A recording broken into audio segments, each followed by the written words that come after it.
তাদেরকে নিয়ে আমি শেরেবাংলা জাতীয় সংসদ ভবন থেকে একটা মিছিল নিয়ে হরঙ্গেটের উদ্দেশ্যে রওনা দিচ্ছিলাম।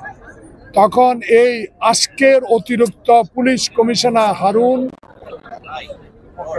এবং তৎকালীন উপসহকারী না কি ছিলেন বিপ্লব বড়ুয়া, বিপ্লব কুমার ও তার অধীনস্থ সকল পুলিশ অফিসার ও সিপাহীগণকে নিয়ে আমাদেরকে বাধা দেয়, আপনারা সংসদ ভবন থেকে 1 মিনিটও বের হতে পারবেন না। কথা কাটাকাটি এক পর্যায়ে আমরা যখন বেরিয়ে পড়লাম, তখন হঠাৎ আমি দেখি আমার মাথায় রক্ত। যে দৃশ্যগুলো এখানে যেসব টেলিভিশন আছে তাদের কাছে রক্ষিত আছে বলার দরকার নেই। আমাকে লাঠি পিটা করে মাথা আঘাত করেছে, আমার লিগামেন্ট ছিঁড়ে দিয়েছে এবং একটু পিছনে যান আমি একটু দেখাই, এবং লাঠির আঘাতে দেখুন, লাঠির আঘাতে আমার বাম কিডনি অচল হয়ে গেছে। সেটা আমেরিকা সিঙ্গাপুরে চিকিৎসা করানো হয়েছে। আমার বন্ধু আশরাফ উদ্দিন নিজান নির্দেশ প্রাপ্ত হয়ে একটি মামলা দায়ের করতেই আসছিলেন এই শেরেবাংলা নগরে। তখনকার পুলিশ কর্মকর্তা ভিতরেও ঢুকতে দেন,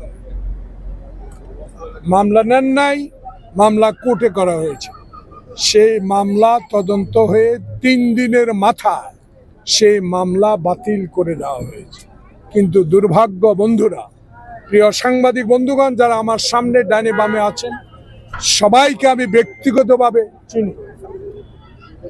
আমি একজন রাজনৈতিক কর্মী, আমি একজন মুক্তিযোদ্ধা, অস্ত্র ধরে দেশ স্বাধীন করেছি। আমি শিক্ষা প্রতিষ্ঠানের ভিপি জিএস হয়ে এই পর্যন্ত এসেছি, 5 বার এমপি হয়েছি, বিরোধী দলের চিফ হুইপের দায়িত্ব পালন করেছি। এরকম নির্মম আঘাত, নির্মম অত্যাচার আমি আর কোনোদিনও কোনো স্বৈরাচার সরকার করেছে কিনা দেখিনি।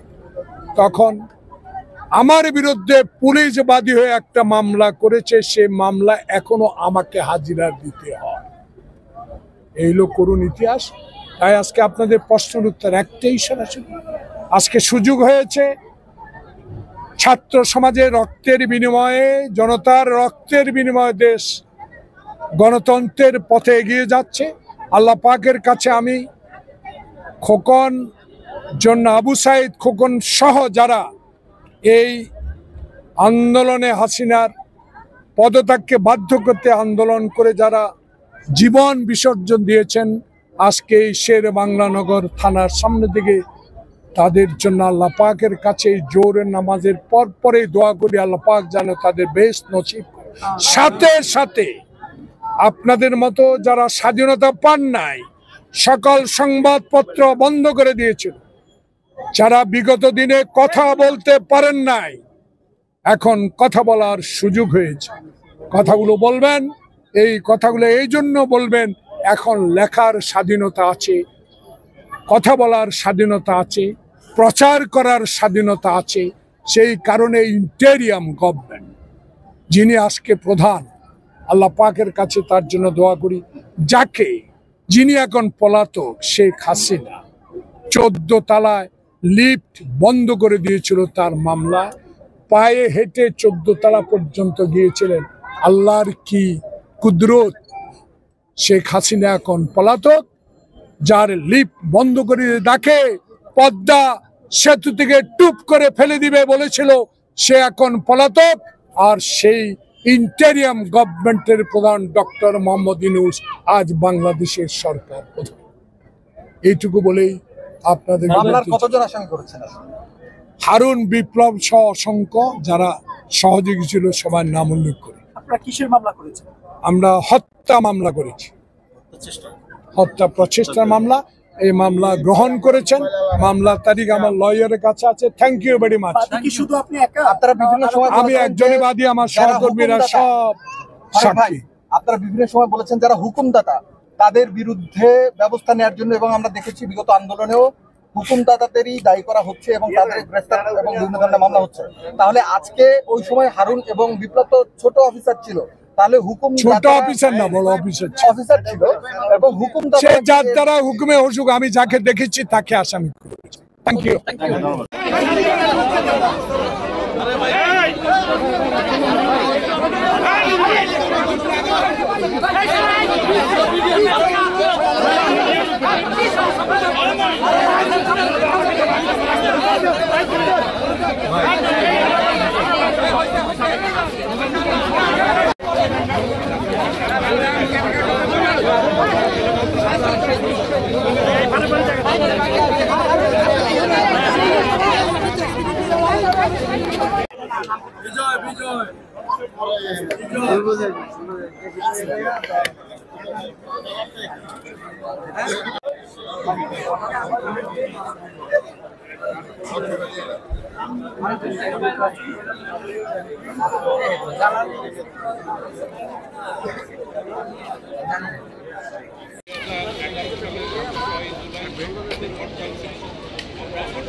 আঘাত করে, আঘাত নিয়ে তার মাথা ফাটায় দেয়, তার লেগিংস ছিঁড়ে ফেলে এবং